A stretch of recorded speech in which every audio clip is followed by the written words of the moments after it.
Hello বন্ধুরা, শুভ দুপুর। তো চলে এসেছি আজকে শনিবারের লাঞ্চ নিয়ে। এখানে দেখো দুটো ভাত তো বেড়েই নিয়েছি, যেমন রোজকার ভাত, ভাত তো খেতে নিতেই হবে। তো এখানে করেছি লাউয়ের খোসা ভাজা, একদম মচমচে করে। এই যে অর্পণ খাচ্ছে। আর এখানে করেছি দেখো বেগুনি, একদম সুন্দর মচমচে বেগুনি।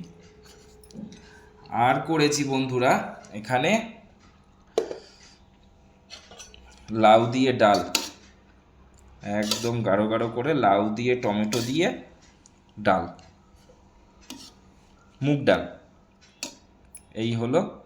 আর এখানে করেছি পালং শাকের তরকারি,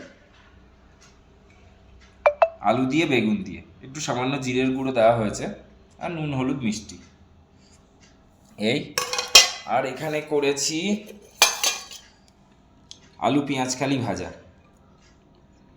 আজই অনেক সস্তায় পেয়েছি পেঁয়াজকালি, তো নিয়ে এসেছিলাম এই আলু পেঁয়াজকালি ভাজা।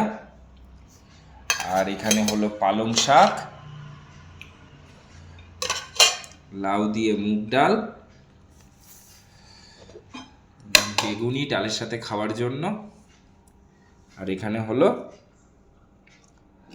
লাউয়ের খোসা ভাজা। তো চলো বন্ধুরা, এই অবধি, টাটা। দেখা হবে একটা পরের ভিডিওর সাথে। টাটা।